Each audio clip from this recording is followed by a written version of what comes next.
replace Holden Thorpe as chancellor? We should know on Friday. If you decide to vote in Chapel Hill rather than your hometown, it could cost your parents. We have the details. Junk food. That's what a new study says people are most likely to buy if they're on government assistance. We'll tell you why. Carolina Week starts right now. From the UNC School of Journalism and Mass Communication, covering Carolina in HD, this is Carolina Week.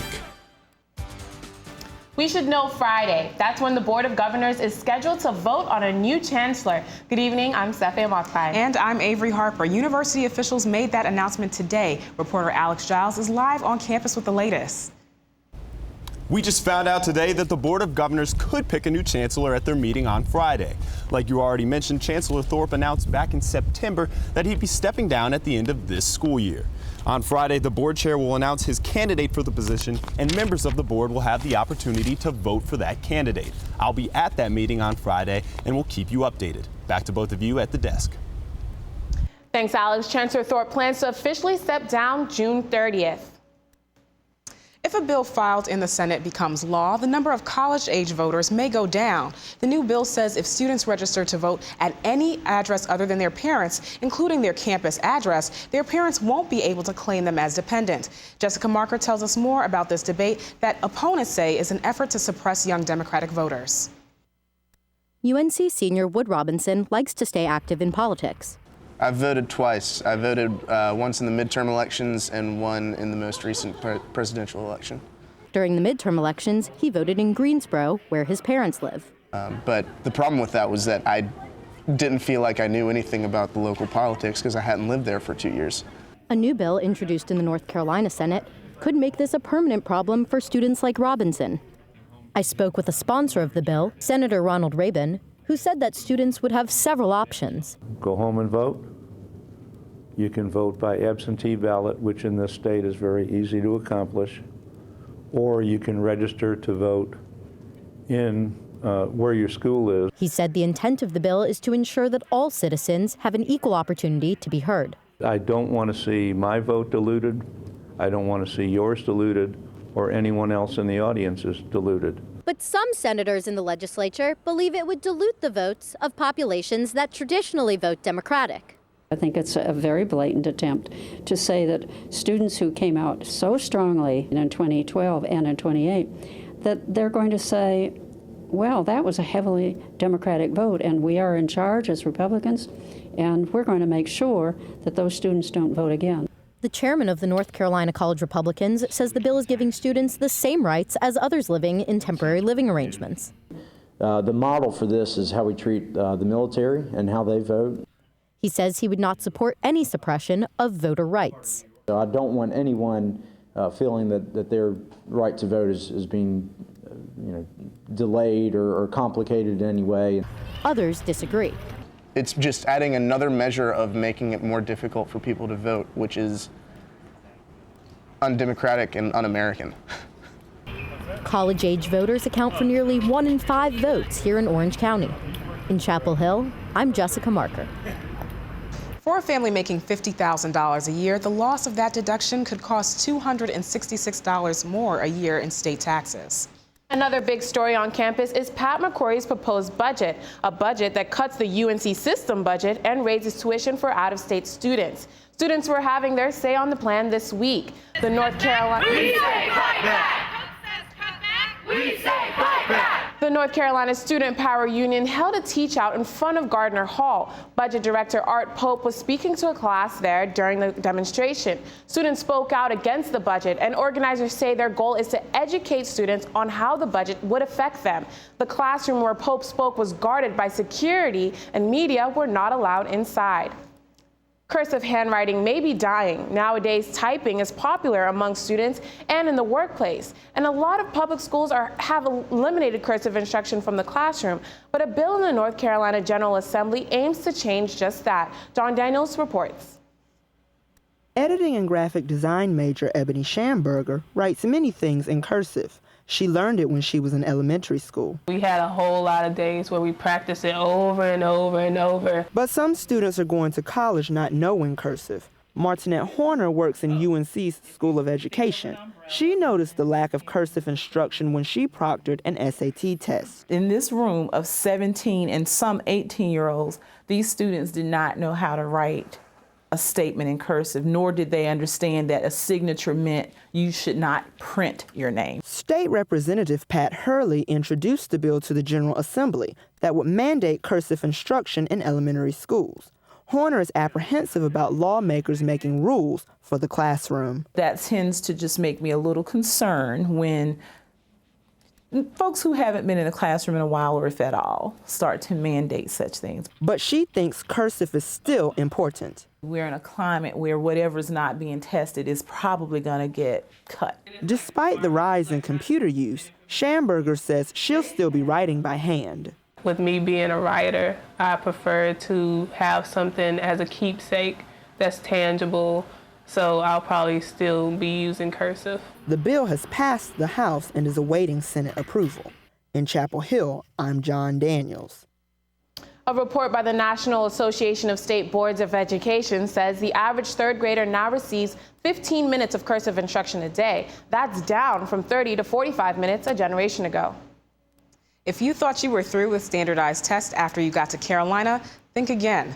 The UNC system is participating in a pilot program for a national standard test called the College Learning Assessment. It's used to measure how effectively the UNC curriculum helps students evaluate information. Based on the pilot program results, the test might be required.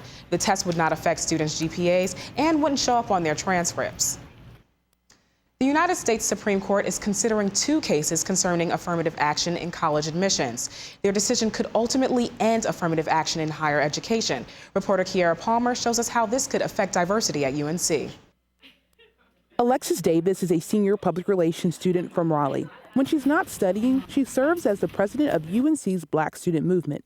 Davis says affirmative action has made Carolina a better and more diverse institution. We have kind of led the way in, diversity action. We have our own diversity office, which is a very strong part of our university. And if we did not have affirmative action, then a lot of departments, things right here may not exist. But there are some who believe affirmative action hurts more than it helps. Greg Still is chairman of the North Carolina Federation of College Republicans, and he's happy the Supreme Court is finally addressing the issue. I don't want people to get kind of trapped in boxes and thinking that, well, we have to have a certain amount of whatever out to fit the requirements to come, and then let's bring as many here as we can. Some think affirmative action results in unqualified students being accepted to UNC and elsewhere. Professor and former UNC Chancellor James Measer says that isn't the case. What affirmative action does not do, it doesn't admit students who are not qualified and who can't be prepared and who won't succeed. Measer is a strong proponent of affirmative action and says Carolina's diverse student body and faculty are a result of the policy. Currently, minorities are 26% of the student body, a 300% increase from 1978, when affirmative action began impacting enrollment numbers.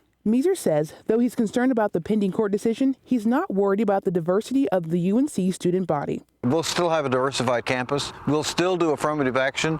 As for Davis, she remains hopeful. I sincerely do not hope that it changes affirmative action and hurts universities such as Carolina from being so diverse. No date has been set, but the Supreme Court could hear the case in the coming weeks. Reporting in Chapel Hill, I'm Kiara Palmer. Some students spent their Saturday night up late with friends, but not in the same way as their peers. They spent the night raising awareness for homelessness by camping out in boxes in the pit. The Community Empowerment Fund and Homelessness Outreach put on the Box Out Homelessness Awareness event to give students firsthand experience of what it's like living out of boxes. About 100 students participated and raised around $300. Speakers from the National Coalition of Homelessness shared their stories. The money raised will go towards the Community Empowerment Funds, which train students to work with local homeless people. The Electronic Benefit Program, or EBT, helps thousands of needy families in North Carolina buy essential food items. But one study says the program leads to poor food choices. Before receiving EBT, work-study student Jasmine Cogdell says she struggled to keep food on the table. Groceries were costing me $150 every 2 weeks, which was my whole paycheck. In March of this year, North Carolina Food and Nutrition Services granted nearly 650,000 households EBT cards like the one Cogdell has to pay for groceries. According to a Duke University study, the benefit only provides about $3 a day to buy food. That means when food shopping, cost takes priority to health. If I wanted to buy like non-fat stuff or like different type of like organic meals or something like that, like I couldn't do that because I wouldn't be able to afford it. The government and public policy is not going to serve you caviar and the healthy kinds of things. Dr. Jim Johnson studies economically disadvantaged communities at Keenan Flagler Business School. Johnson says welfare reform during the 90s added instability for households that depend on programs like EBT. It's called temporary assistance for needy families, and the emphasis is on temporary. According to the study, those dependent on welfare aren't guaranteed assistance for extended amounts of time, making EBT participants more likely to stock up on cheap, unhealthy processed foods. Fruits and vegetables, like you have to buy that more constantly because they go bad. Cogdell says in order to continue to receive EBT, she has to reapply every 6 months, and the process can take up to a month. A lengthy process that could land her in hot water. One of the biggest concerns, of course, is obesity from the less healthy food. The newspaper is the main source of campus news.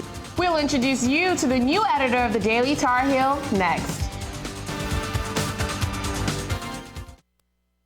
Connect with us online by liking the Carolina Week Facebook page and following us on Twitter at Carolina Week UNC.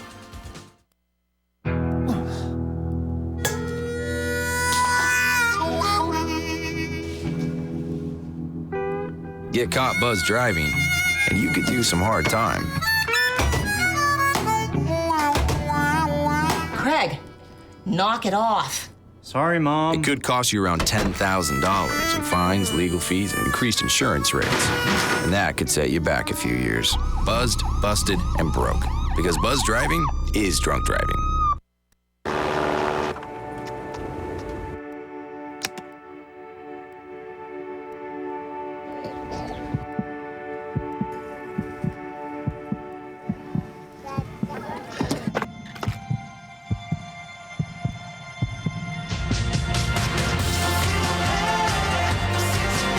This song was created with heartbeats of children in need. Find out how it can help frontline health workers bring hope to millions of children at everybeatmatters.org.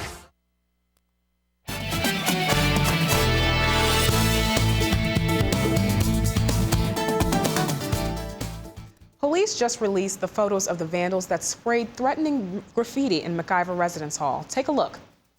This is a security camera image taken on March 31st at 3 a.m. Besides McIver Residence Hall, the vandals also sprayed the walls near the pit stop and the School of Journalism and Mass Communications. Students didn't receive an Alert Carolina message until 5 days later because DPS spokesman Randy Young says the graffiti didn't pose an immediate threat. If you have any information, police ask that you call Crime Stoppers at 919-942-7515.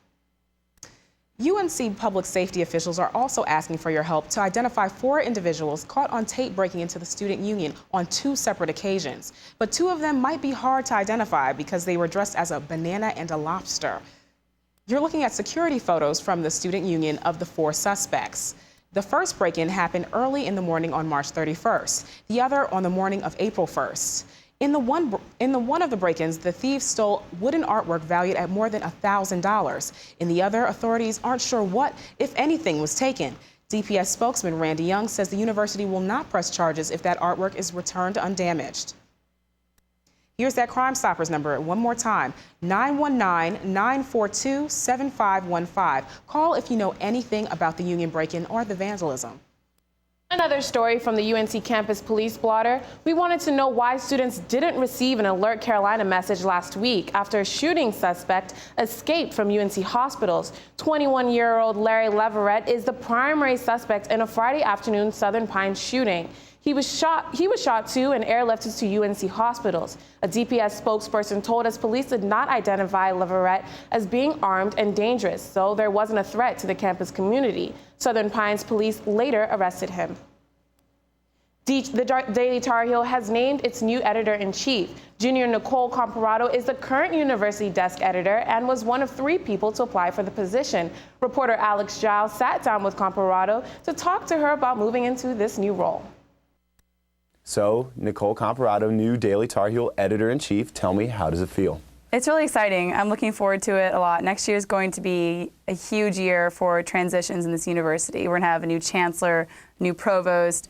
These federal investigations are going to be wrapping up. You know, we're still going to continue our discussion with what the bridge is between athletics and academics. So it's going to be a great year for news next year, and I'm really excited to be a part of it. I know you're also interested in going into broadcast journalism. Could you speak briefly on that? Yeah, I think I have a little bit of a different track than most editors at the DTH. I'd like to be a broadcast journalist in the future, but I got into journalism through the DTH. I found my passion there. And so, you know, a lot of people say that that's a great thing because I've learned how to be a good reporter before I learned all my broadcast skills.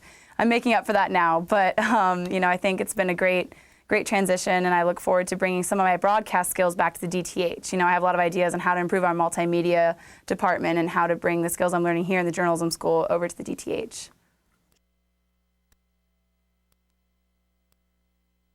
Comparado has been a part of the DTH since her freshman year. Former NPR newscaster and UNC alumnus Carl Castle will visit campus Tuesday to talk about his radio career. Castle helped launch WUNC along with broadcaster Charles Kuralt. This year is the 30th anniversary of the station. Castle grew up in Goldsboro and was just named the 2013 North Carolinian of the Year. The event starts at 5:30 p.m. in the Genome Sciences building, and it's free to the public. Mike Rodriguez, a producer with the radio news program Carolina Connection, will moderate the event. A UNC researcher is discovering fluoride isn't just for kids. Health and science reporter Azul Zapata reports fluoridated water can help prevent tooth decay, no matter how old you are. UNC senior Jamie Berger grew up in Cary, one of the many cities in North Carolina that fluoridate water. Fluoridation of water can protect against tooth decay in children, but it's still contested by state residents. I know that it's there to protect my teeth from cavities, but other than that, I don't really know very much about fluoride. What Berger may not know is that adults benefit too. UNC dentistry professor Gary Slade studied the effects of fluoride on 5,000 Australians. What we're seeing is that if they have prolonged access and exposure to fluoride in drinking water right through adulthood, they're getting prolonged lifelong benefits. Adults without access to fluoridated water had, on average, 2.5 more diseased teeth than adults who had fluoridated water. So what is that actually doing for adults?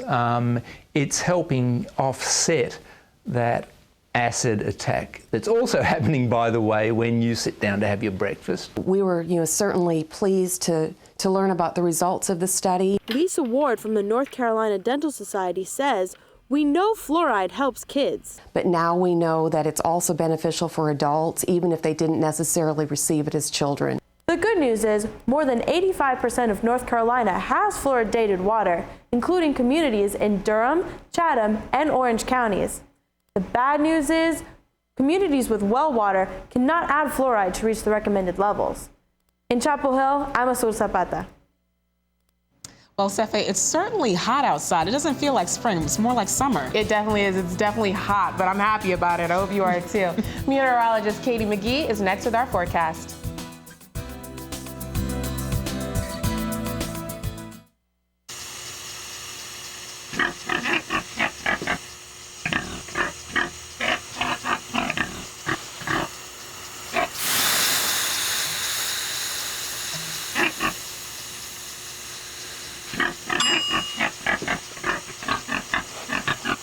Cook foods to the right temperature using a food thermometer. 3,000 Americans will die from food poisoning this year. Keep your family safer. Check your steps at foodsafety.gov.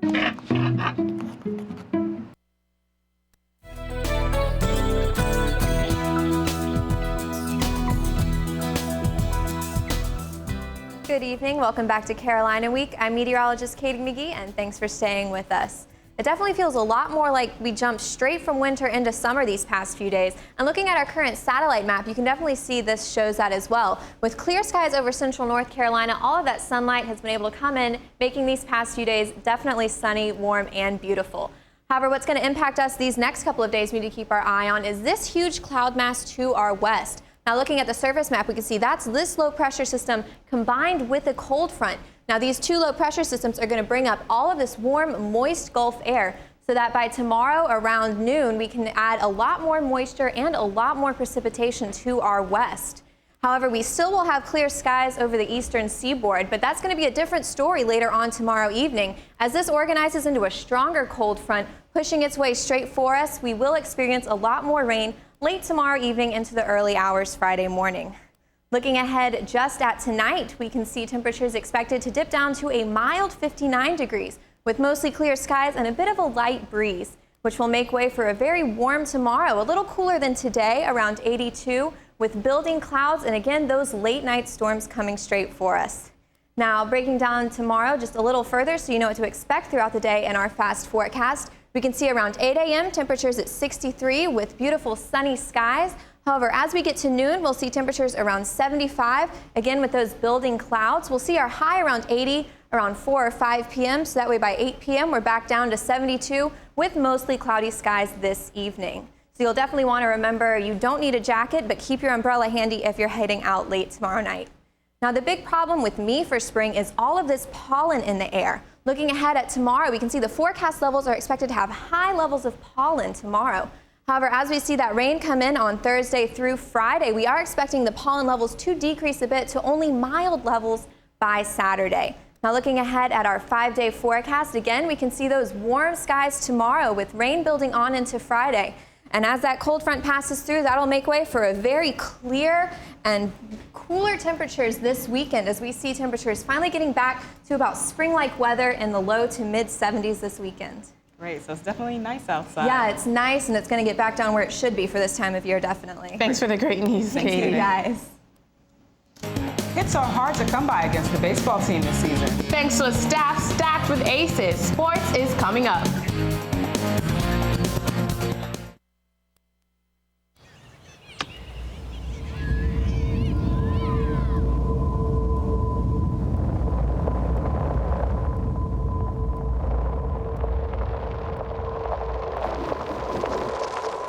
$7,000 high school students drop out every school day.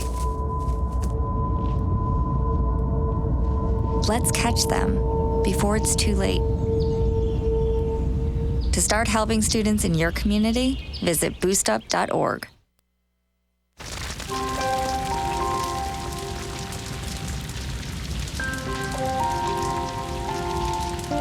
A single ember that escapes from a wildfire can travel more than a mile.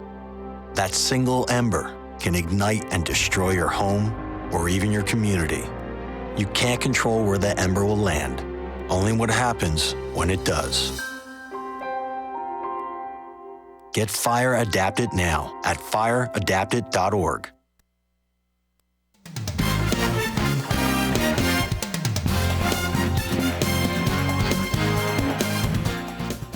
Welcome back to Carolina Week. I'm Will Reimer. Women's basketball coach Sylvia Hatchell has the second most wins in women's basketball history. And now, she'll be the first Carolina woman ever inducted into the Naismith Hall of Fame. You can say she feels like she's on top of the world, or maybe a little higher up. Of course, this is something you just dream of, especially if you're sort of eat up with basketball like I am and have such a passion for it. This is probably the next best thing to being in heaven, is the Basketball Hall of Fame. The men's basketball team had an early exit from the NCAA tournament a few weeks ago, but P.J. Hairston is coming back, or should we say he's returning. Reports say the sophomore guard will return for his junior season, but the family says he hasn't made a decision yet. Hairston led the Heels with 14.6 points per game and was the most lethal weapon from three-point range, averaging more than 2.5 makes per game. Now the focus is on sophomore James Michael McAdoo and junior Reggie Bullock to see if they return. Hairston, McAdoo, and Bullock were the top three scorers on the team, combining for 43 points per game this past season. Deadline to enter the NBA draft is April 28th. Our top-ranked baseball team is off to its best season ever.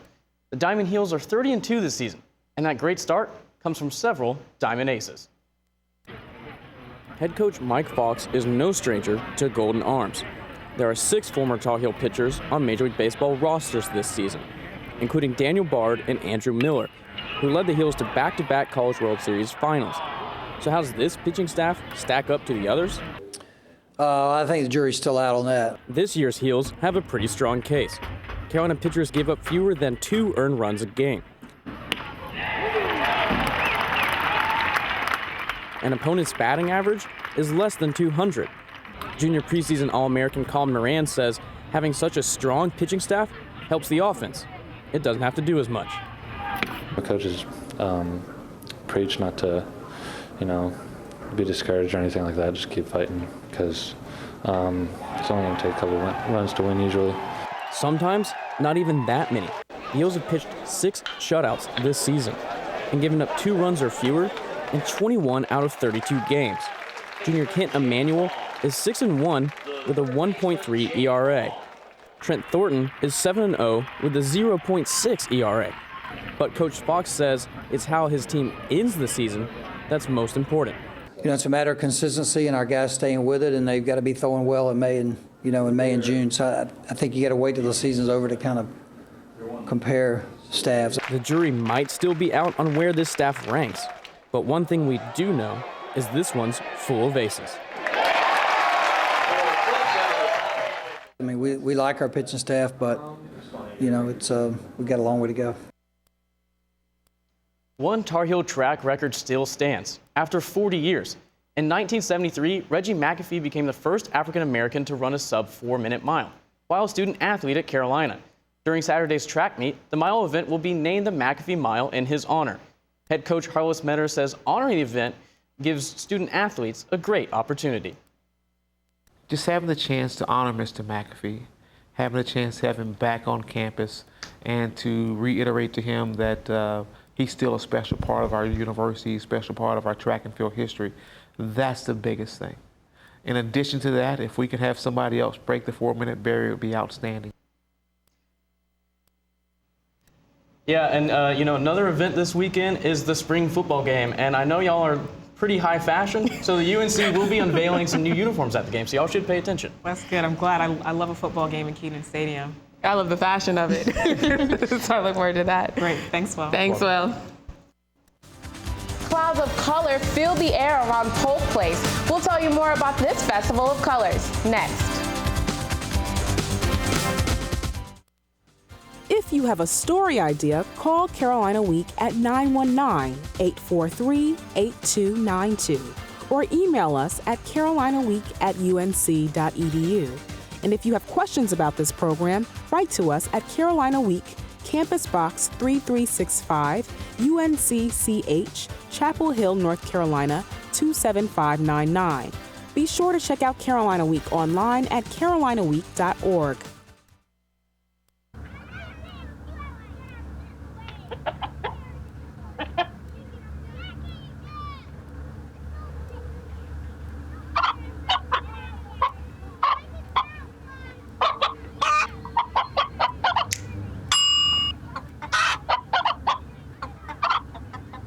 Separate raw meats from other foods by using different cutting boards. 3,000 Americans will die from food poisoning this year. Keep your family safer. Check your steps at foodsafety.gov.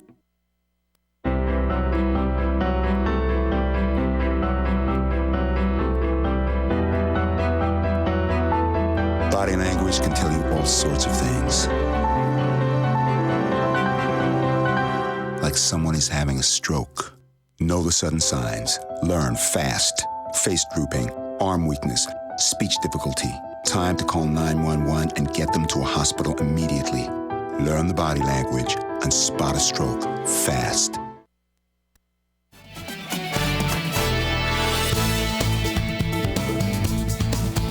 Clouds of color fill the air around Polk Place. We'll tell you more. Clouds of color did fill the Polk Place has got a splash of color Friday afternoon, where about 3,000 UNC students threw colored powder into the air.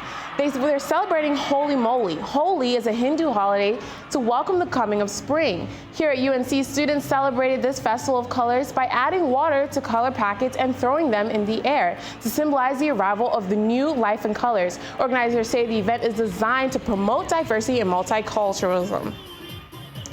Great. So did you go? I was out there. I definitely wore a hat. I didn't want to get it in my hair. So. I was wondering because I still see people walking around drenched, looking like purple people. So I hope it was fun. It was really great fun. That's good. Thanks for watching this edition of Carolina Week. Good night.